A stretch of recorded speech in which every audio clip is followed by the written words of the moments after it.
शिवा से पंथान संतों, आज ये चैनल लेकर आया है माता सरस्वती तथा ब्रह्मा जी से संबंधित प्रश्न को लेकर, जो उठाया गया था सक्रिय सदस्य के द्वारा।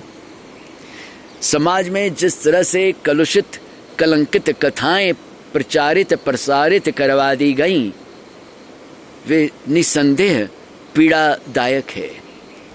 उनका विरोध होना चाहिए।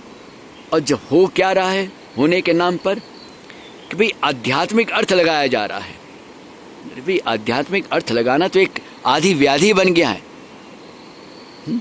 ये और वैज्ञानिक अर्थ लगाने की जो एक भौंडी परंपरा शुरू हो गई है भारत में, वो तो बिना सोचे विचारे ही अपना कार्य कर रही है। अब इस कथा को लेकर भी यही हो रहा है। कहीं कहा जा रहा है कि भाई मानसी सृष्टि थी देवी सरस्वती, तो उस सृष्टि से तो पुत्री बन गई। तो ऐसे थोड़ी ना कोई सृष्टि होती है इस मामले में। मतलब एक परिभाषा आप हर जगह स्थापित कर देना चाहते हैं। ठीक है, मानसिक सृष्टि का प्रावधान था उस जमाने में, होगा, पर इसका मतलब ये तो नहीं है कि प्रारंभ ही वैसे ही हुआ है।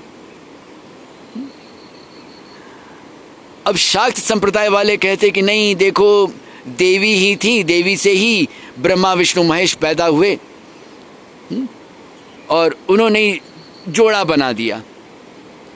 वाह भाई वाह, तो उस देवी को किसने पैदा किया? तो यहां पर यह प्रश्न भी आएगा। असल में भक्ति के नाम पर इस तरह के जो खेल हैं वह संभल कर खेलना चाहिए, पर हो कुछ और रहा है। अब व्यक्ति के आधार पर भी आप देखें, ठीक है, से आसानी से बात समझ में आ जाएगी कि आप जब सपना देखते हैं, स्वप्निल जगत में रहते हैं, सपने का निर्माण आप खुद करते हैं, तो वहाँ पर ब्रह्मा जी, विष्णु तथा महेश तीनों शक्तियाँ काम करती हैं कि नहीं? एक के बाद एक के बाद एक। और जो जागृत जगत है वहाँ भी यही होता है।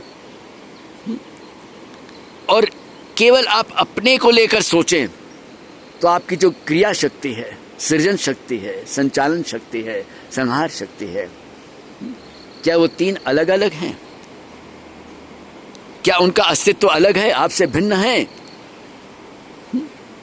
क्या वे आपकी संतान हैं? क्या नहीं, आप और आपकी शक्ति एक ही हैं, दोनों अलग नहीं हैं।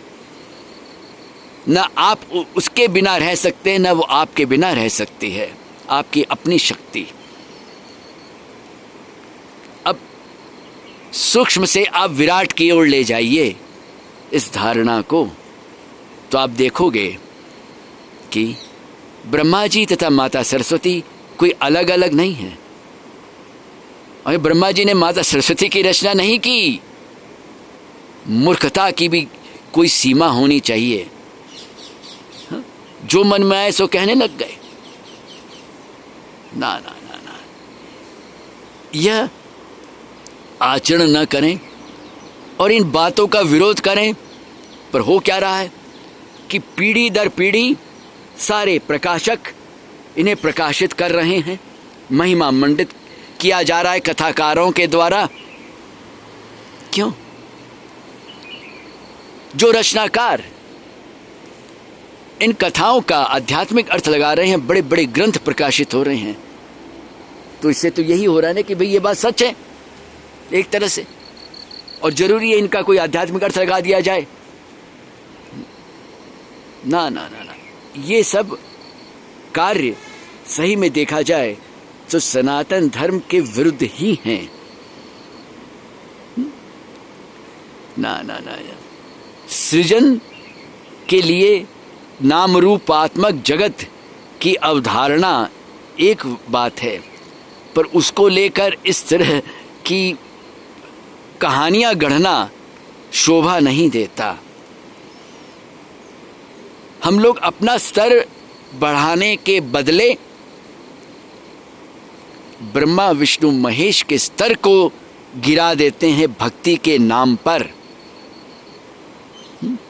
और फिर कह दिया जाता है कि नहीं, सब तो भावना है, भाव के भूखे हैं भगवान। अरे भगवान शब्द का अर्थ तो समझ ले भाई पहले बोलने से पहले। ये है, तब ये निश्चिंत रहें आप लोग कि ब्रह्मा जी तथा माता सरस्वती से संबंधित जो भी कथाएं हैं वे गलत हैं, पूरी दूषित हैं और कुछ नहीं।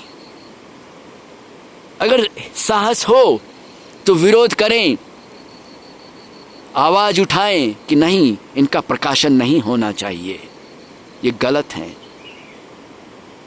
अब एक हठधर्मी ने पूछा, वो चैनल जो राधा वाला जो वीडियो है, कि आप किस आधार पे कह रहे हैं, क्या जब पुराण कलुषित हुए थे तब आप थे क्या? तो देखो भैया, हम थे कि नहीं थे ये बात आप कैसे समझोगे? क्या आपका वो स्तर है जो समझ सके कि कोई था कि नहीं था? इसके लिए साधना भी तो चाहिए। अब मान लो कि भाई कोई कह भी दे, कोई प्रमाणित भी करने का प्रयास भी करे, तो कैसे समझोगे कि वो स्तर तो है नहीं? अब घास कैसे जानेगी इसका स्तर? अब इसमें कोई छोटा बड़ा या निंदा करने वाली बात नहीं है। क्या तो व्यक्ति अपनी साधना के द्वारा वो क्षमता अर्जित करे जिससे बातें समझ में आ सकें, स्वतः सिद्ध हो सकें, तब बात समझ में आएगी कि माता सरस्वती तथा ब्रह्मा जी से संबंधित जो बातें हैं वो गलत हैं। और फिर साहस आप लोग जुटा पाएंगे इनका विरोध करने का।